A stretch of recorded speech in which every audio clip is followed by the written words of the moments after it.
Perkenalkan, saya Wiwit Suprihatiningsih dan dua rekan saya Dedik Romahadi dan Barik Nasir. Di kesempatan kali ini kami akan mempresentasikan topik yang sangat menarik dan relevan, yaitu deteksi kelelahan pengemudi berbasis variasi nilai statistik Power Spectral Density Electroencephalogram atau yang disingkat EEG, menggunakan validasi silang Deep Convolutional Neural Network.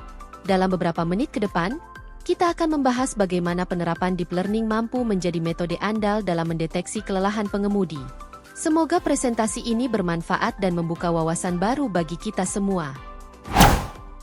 Isi dari presentasi kami meliputi pendahuluan, tujuan penelitian, eksperimen, metode, hasil dan penjelasan keterkaitan penelitian dengan mata kuliah teknik mesin. Rasa kantuk pengemudi merupakan penyebab utama kecelakaan lalu lintas di seluruh dunia. Mengantuk mengacu pada kondisi kelelahan atau mengantuk yang ditandai dengan kecenderungan untuk tidur. Pada penelitian-penelitian sebelumnya banyak menerapkan pemantauan visual melalui kamera untuk mendeteksi keadaan pengemudi. Metode seperti ini hanya membaca pola secara visual yang hasilnya terkadang tidak sesuai dengan kondisi aktual pengemudi. Kamera hanya mampu mendeteksi ketika pengemudi sudah mengantuk. Meskipun pemantauan kewaspadaan melalui analisis EEG telah menunjukkan kemajuan penting dalam pengaturan eksperimental yang terkontrol, hal ini menimbulkan kesulitan tertentu ketika diterapkan pada situasi tertentu, seperti mengoperasikan mobil otomatis berkecepatan tinggi. Masalah-masalah yang disebutkan di atas berasal dari rasio signal to noise yang relatif rendah yang diamati dalam rekaman EEG, serta sifat pemrosesan langsung yang rumit. Kemajuan dalam bidang ini terhambat oleh metodologi yang sulit dalam mengumpulkan data dan kesulitan yang timbul dalam proses pelabelan untuk klasifikasi lebih dari 2 kelas. Selain itu, perlunya observasi lebih banyak terkait ekstraksi fitur dan model klasifikasi untuk mengoptimalkan nilai akurasi. Adapun tujuan dari penelitian ini adalah: pertama, merancang sistem deteksi tingkat kewaspadaan pengemudi menggunakan EEG posterior temporal. Kedua, menganalisis hasil penerapan variasi nilai statistik Power Spectral Density atau PSD pada ekstraksi fitur EEG untuk deteksi tingkat kewaspadaan pengemudi. Ketiga, menganalisis dan menguji model CNN yang diusulkan pada deteksi tingkat kewaspadaan berbasis EEG. Untuk mengevaluasi performa CNN terhadap penerapan variasi statistik PSD, kami melakukan eksperimen mendetail pada kumpulan data publik. Kumpulan EEG dataset publik ini disediakan oleh peneliti Zheng dan Lu. Dataset tersebut mengumpulkan data EEG, elektrookulogram dan pergerakan mata dari 23 subjek melalui sistem simulasi mengemudi. Pemandangan jalan raya diproyeksikan ke layar di depan kendaraan yang sudah dimodifikasi seperti sebenarnya. Jalur uji coba yang lurus dan monoton membuat subjek kelelahan dan mengantuk. Alat pengukur EEG memperoleh sinyal dengan tingkat pengambilan sampel 1000 Hz. Tutup EEG memiliki 64 kanal elektroda dan diposisikan menggunakan standar internasional 1020. EEG difungsikan hanya merekam 11 kanal posterior dan 6 kanal temporal. Sementara itu, kamera inframerah dipasang untuk merekam tatapan mata dan beberapa gerakan mata. Perclos indeks digunakan untuk pelabelan kondisi pengemudi. Kami memutuskan untuk hanya menggunakan sampel hasil eksperimen pada malam hari, sehingga jumlah sampel yang digunakan adalah 8 subjek. Untuk setiap total subjek yang dipilih terdiri dari 2.393 segmen waspada, 3.454 segmen kelelahan dan 1.100 segmen kondisi mengantuk. Untuk ke-6 subjek, total kumpulan sampel terdiri dari 1.233 segmen. Data EEG mentah diproses dengan filter bandpass antara 1 dan 75 Hz yang bertujuan untuk membuang sinyal yang bukan dari otak. Filter notch diaplikasikan untuk membuang sinyal bersumber dari arus listrik dengan frekuensi 50 Hz. Selanjutnya menghitung rata-rata sinyal di semua elektroda EEG dan menguranginya dari sinyal EEG di setiap elektroda untuk setiap titik waktu. Kemudian melakukan koreksi dasar sinyal untuk mengurangi dampak penyimpangan sinyal EEG yang terlalu jauh. Koreksi dasar sinyal EEG dilakukan dengan mengurangkan rata-rata periode garis dasar dari setiap titik waktu garis dasar dan interval pasca stimulus. Sinyal EEG setelah melalui tahapan pertama penyaringan yang menghilangkan external noise, akan tetapi artifak yang bersumber dari subjek seperti kedipan mata, detak jantung, gerak otot, dan internal artifak lainnya masih belum tersaring.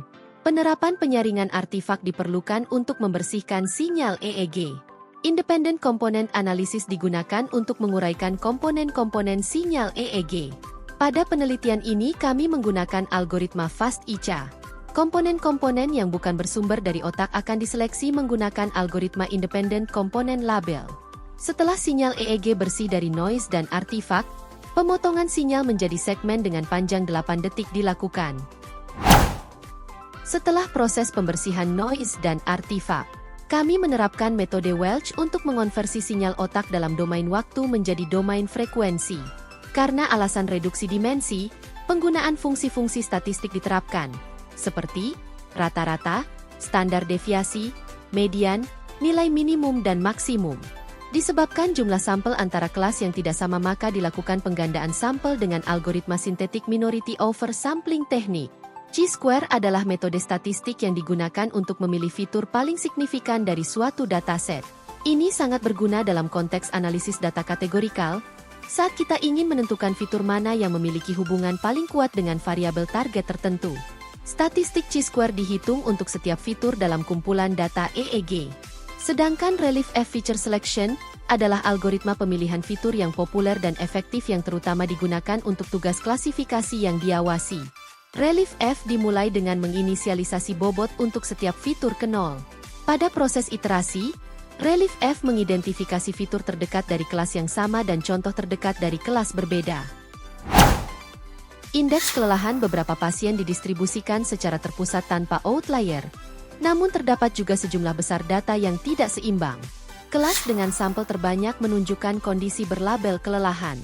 Hanya data subjek 16, indeks kelelahan terpusat pada kondisi mengantuk dan subjek 20 terpusat pada kondisi waspada.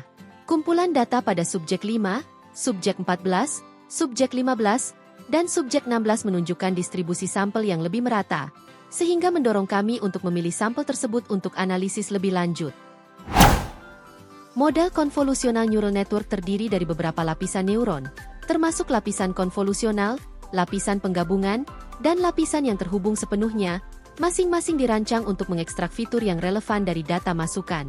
Pada fully connected layer, setiap neuron terhubung ke setiap neuron dengan lapisan sebelumnya. Keluaran dari setiap neuron pada lapisan sebelumnya dikalikan dengan bobot dan kemudian dijumlahkan dengan bias sebelum dilewatkan melalui fungsi aktivasi. Tahap terakhir menggunakan fungsi softmax mengubah vektor nilai real sembarang menjadi vektor probabilitas, yang setiap elemennya berada dalam kisaran 0 sampai 1, dan jumlah semua elemennya sama dengan 1. Kami membagi 425 fitur menjadi 8 grup. Memilih dari angka terendah 63 hingga 425 dengan interval 15% dan 10% untuk setiap level. Berdasarkan keluaran komputasi algoritma Chi-square dan Relief F, grafik menunjukkan bahwa akurasi jauh menurun ketika fitur-fitur asing dihilangkan berdasarkan Chi-square dan Relief F. Seiring bertambahnya jumlah fitur, nilai akurasi minimum juga meningkat.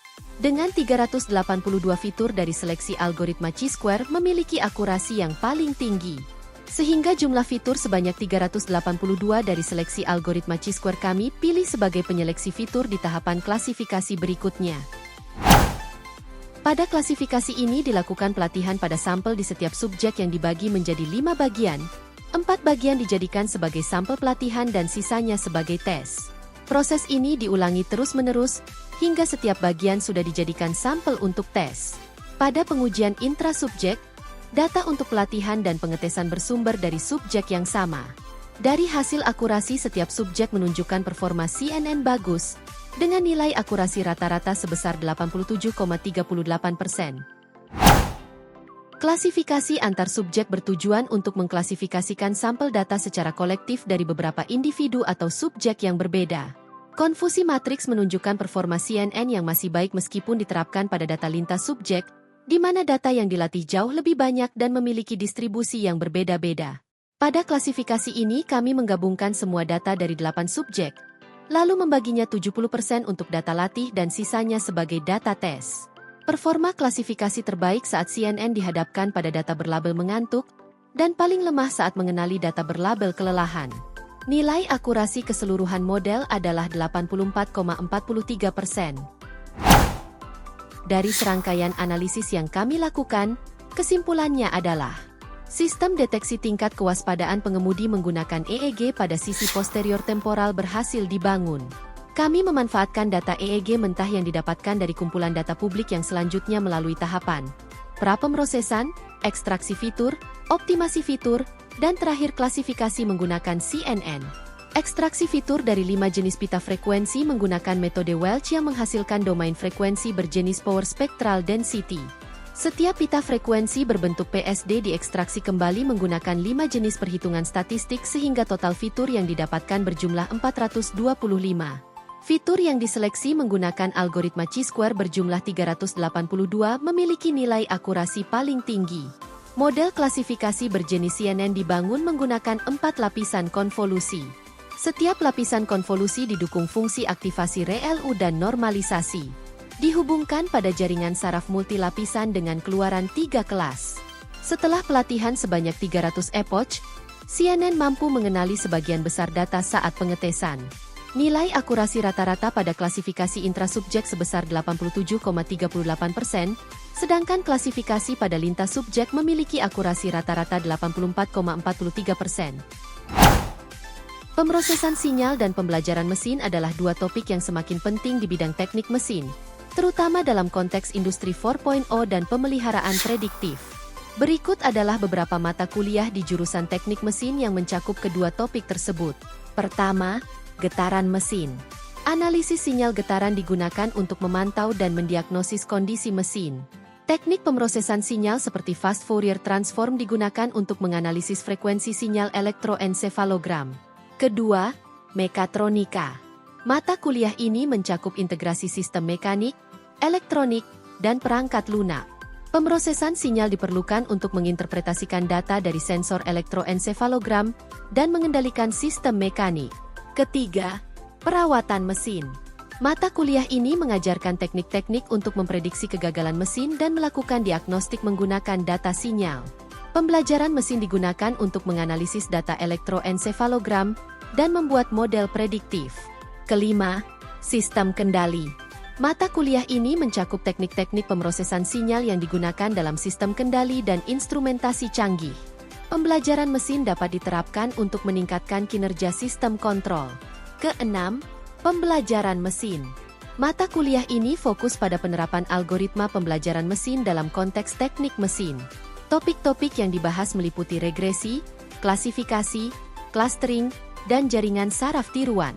Dalam mata kuliah teknik mesin ini, mahasiswa biasanya akan mempelajari berbagai teknik pemrosesan sinyal seperti filtrasi, transformasi Fourier, analisis spektral, dan teknik lainnya yang diperlukan untuk menganalisis dan menginterpretasikan data sinyal dari berbagai sistem mekanik. Perangkat lunak seperti MATLAB, Python, dan berbagai pustaka pembelajaran mesin digunakan untuk pemrosesan sinyal dan analisis data. Demikianlah presentasi kami tentang usulan model CNN untuk mendeteksi tingkat kelelahan pengemudi. Kami harap informasi yang telah disampaikan dapat memberikan wawasan baru dan bermanfaat bagi kita semua. Terima kasih atas perhatian Anda.